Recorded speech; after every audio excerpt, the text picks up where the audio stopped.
But I did think that he was a second-round pick in this draft, so to get him in the 5th round represents an obvious value, and I do like the scheme fit with Kevin Stefanski's play-action-based. They're going to run the ball with Quinshawn Judkins and Dylan Sampson added in this draft at running back, so the fit is good. I also like that he's going to be behind some established veterans in Joe Flacco.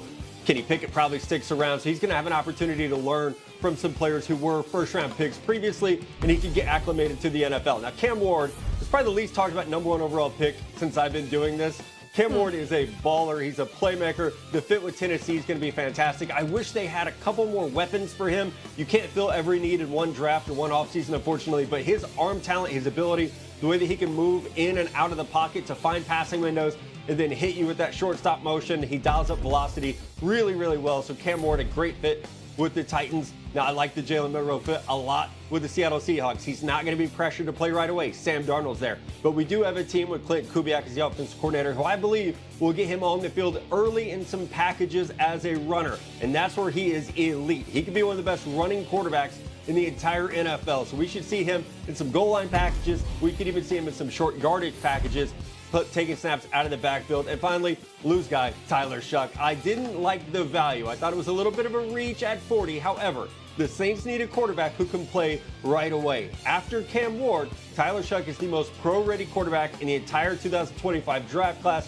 thanks to his experience in college from Oregon to Texas Tech to Louisville. He is ready to go right away, and he has some weapons to work with and an improved offensive line down in New Orleans. All right, Lou, I'm getting to you on Shuck because I know you're itching to talk about him. But quickly, Matt, why was it a reach for you to get him at 40?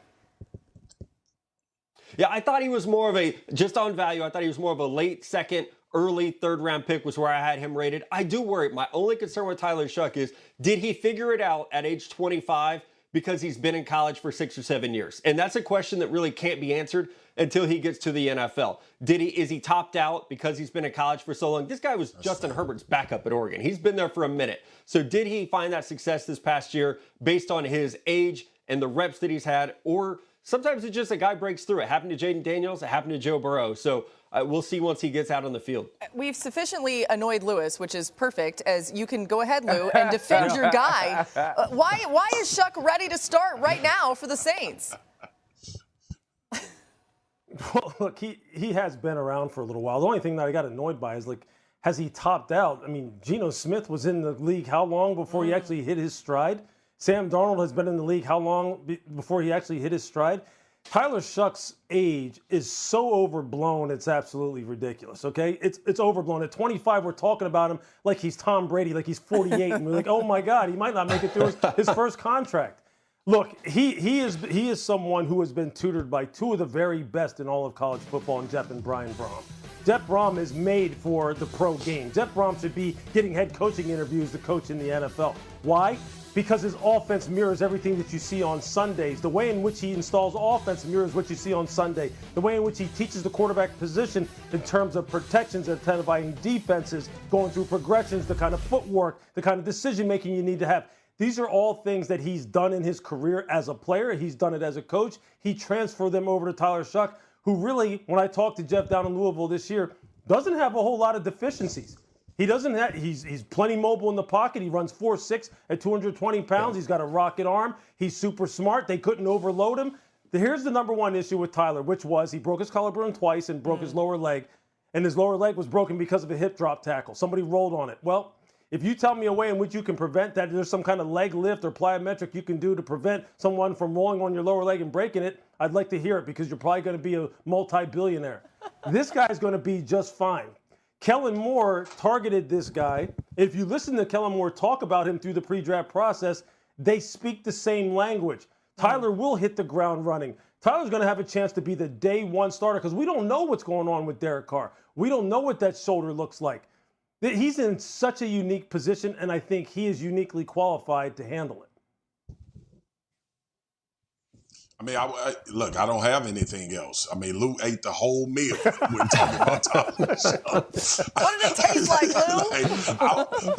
I'm telling you, but what I will say is this, Lou. What I will say is this, when I had the conversation over the phone talking about it, the older quarterbacks have found early success in the NFL. And all I had to attribute to was two guys that Matt mentioned, and Joe Burrow and Jaden Daniels. And coming out of college, whether that's maturity, whether that's understanding how to handle the mental aspect of the NFL, that maturity somehow, I think, plays into how well these guys have played early, beyond the amount of reps that they had in college as well. So, and New Orleans needed a quarterback. I didn't feel like it was a reach. I disagree with Matt on that because of the status of where they are with Derek Carr. But ultimately, hopefully he can stay in that same vein of the older college quarterbacks that have come out and found a tremendous amount of success. One that I didn't mention is Bo Nix as well. Yeah, I mean, when you look at his age, you can look at that many different ways. I love the fact that Lewis says Kellen Moore and Tyler Shuck speak the same language. Well, they should. They were born around the same time. You know, I think about where I was when I was 25. You know, when I was 25, there you go, RC. There you go. Subtle. When I was 25, I was starting in Washington with the late, great Sean Taylor. But that didn't mean I didn't continue to grow. I didn't continue to progress. I didn't continue to ascend. What that does tell me is Tyler Shuck may be in a position of maturity where he is ready to start in New Orleans, which isn't a perfect place for a young rookie quarterback. You will need a level of maturity. You will need to understand how to handle adversity. I believe Tyler Shuck has some experience in that. What I do know is he can flat out throw a football. He understands where it needs to go, when it needs to get there, and exactly where it needs to be on the receiver to give him the best opportunity to catch the ball. That's what it takes to be a quarterback in this league. There's enough film on him to know what he can do well. He also has enough experience to communicate that to Kellen Moore. I believe this is an extremely good pick for the New Orleans Saints. It's going to be, do they have enough around him to protect this quarterback and allow him to grow? Lou wanted dessert there for a second. I see you asking for a little more. You see those hand signals I I saw was giving right there? I just wanted to say one other thing. Last year, remember, a lot of the talk surrounding Bo Nix centered around his age. Chad, I have one question. Centered around the fact that he had been in college a long time, and we were like, hey, you know what? Bo Nix may be topped out. Bo Nix may not get any better. But Sean Payton saw something that a lot of people didn't.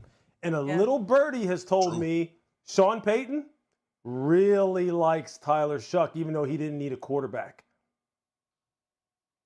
I heard that, birdie. I have one question for you guys. How is it that I'm on today with the 3 best dressed men at ESPN, and I'm the only one that wore a suit and tie? Yeah, what's happened happening there? There was a group text that went out. Because you think Style it's icons at mid-November. ESPN. Mac, that's because I you did think it's so much, mid-November. I ain't got We nothing in to May. prove.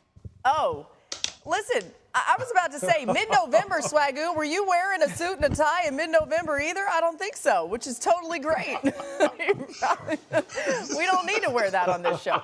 But Matt, we're gonna see when you come back if you have an outfit change. Like you could go take your tie off. okay to fit in. You can do it, bro. It's okay to fit in. do it. You're standing out for many reasons amongst this group. We're going to leave it there. When we come back, we're talking about more on these Steelers quarterbacks. What's going on in the Steel City? I can't stand you, Ryan Clark. They're hedging all their bets on Aaron Rodgers. You won't believe what Marcus thinks about Pittsburgh's future under center. That's next, right here on ESPN. We'll be Xin chào tất cả mọi người. Ngày hôm nay là một ngày quá là đẹp trời để mình đi tô mò. Phải không các bạn? Bây giờ mình sẽ đi tô mò nhé. Và các bạn xem video của mình thì đừng quên hãy share cho mình một lượt like và một lượt đăng ký kênh để ủng hộ mình nhé. Để mình có động lực ra video nhiều hơn. Và bây giờ chúng ta cùng đi tô mò nào.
ra ngoài mà hay quá.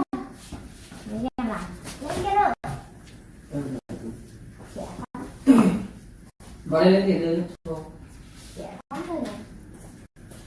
Đây này còn Bao tiền? Nó tất